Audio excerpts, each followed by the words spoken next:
Hi there, I'm Tony Lee, and this is Hot Flasher, your daily menopause podcast that serves up fresh news, research, and wellness tips. I've built a daily news pipeline to find the latest on women's health and menopause research. Allow me to introduce my co-host, Nikki, who handles the headlines. Take it away, Nikki. Thanks, Tony. We've got a genuinely interesting one today. 2 studies on catching osteoporosis before it becomes a crisis, and one that's reframing something a lot of women with PCOS history thought they'd left behind. Let's start with the one that has been sitting with me since I pulled this week's research.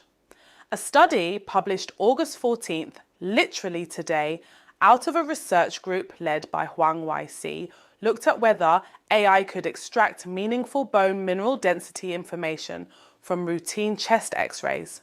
Not DEXA scans, not bone-specific imaging, plain chest x-rays. The kind you get when your doctor wants to rule out pneumonia or clear you for a procedure. The premise is something researchers have been circling for a few years. Chest radiographs already image a portion of the thoracic spine and the ribs. That bone is in the frame. The image exists. The question is whether an AI model can read patterns in that existing image that correlate with actual bone mineral density and use that to flag women who should probably be getting a closer look. The answer this study gives is yes, with meaningful accuracy and with patterns that track both age and sex in ways that make clinical sense. Here's why this matters. Practically, the standard recommendation is that postmenopausal women get their first DEXA scan, the bone density test, at age 65. Earlier, if there are risk factors. But risk factors have to be identified first, and that requires either a clinician who thinks to ask or a patient who knows to bring it up. A lot of women fall through that gap. They're in perimenopause or early postmenopause. Nobody's talked to them about bone density. They don't know they have risk factors, and they're not getting scanned. What the AI opportunistic screening model does is work with infrastructure that already exists. If you've had a chest x-ray in the last few years, that image is sitting in a radiology system somewhere.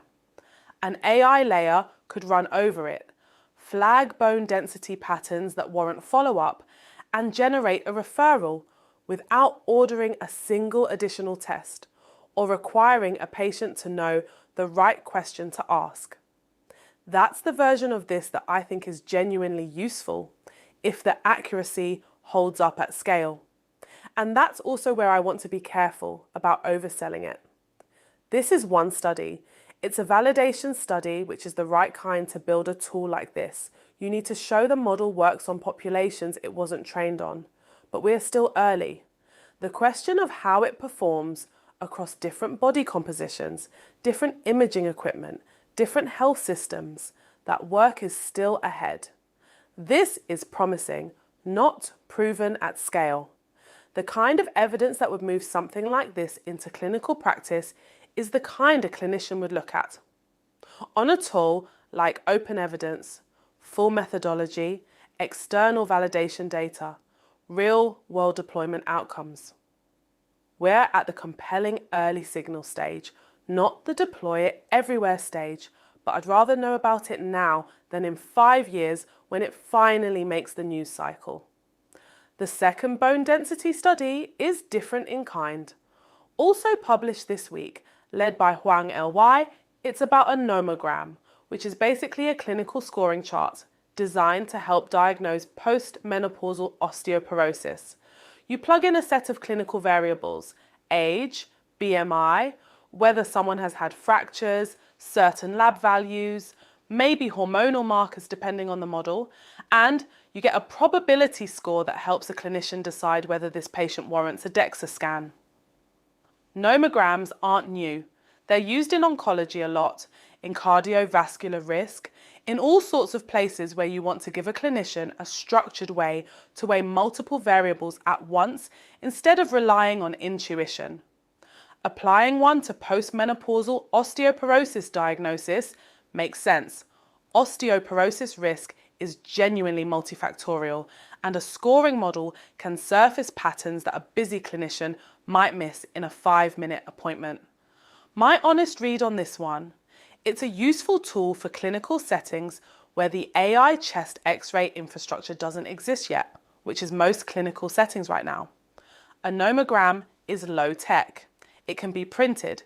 It can be built into an EHR intake form. It requires no special imaging. If it's well validated, and this paper is specifically about construction and validation, which is the right sequence, then it's the kind of thing that could actually change practice in a community health context where a DEXA scan is already hard enough to access. The two studies together are doing something complementary. One is trying to catch osteoporosis signals in imaging that already exists.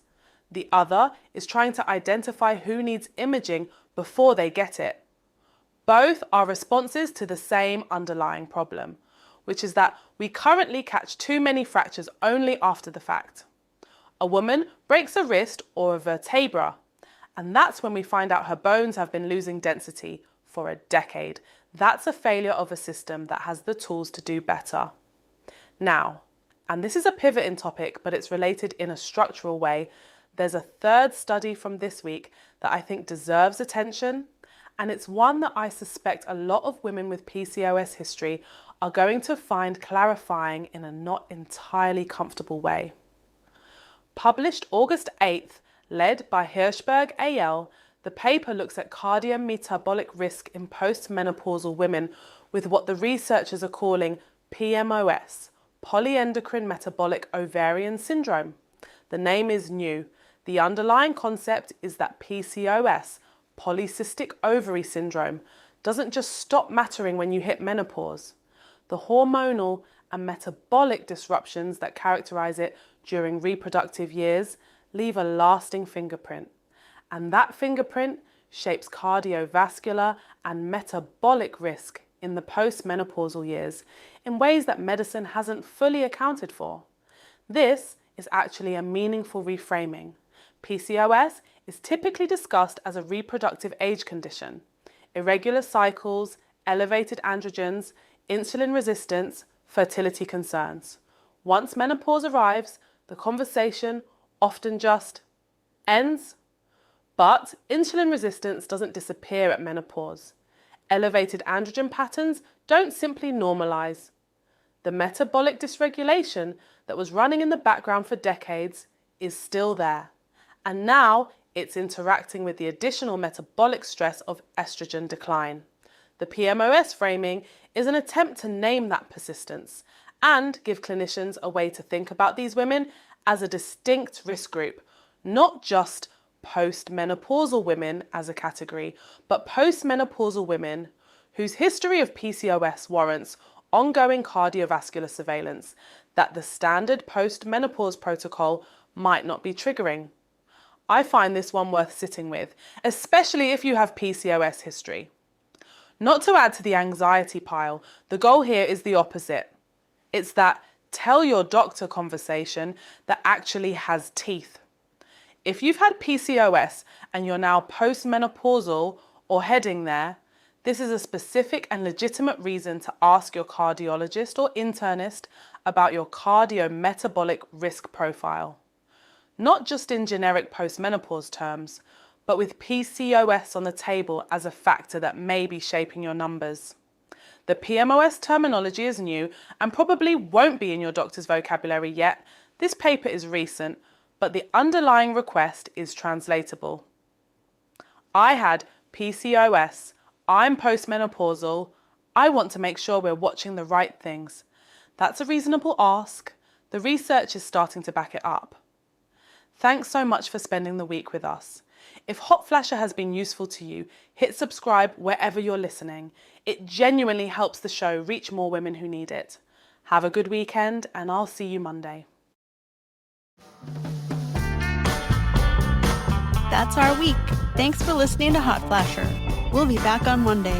Have a great weekend, everyone.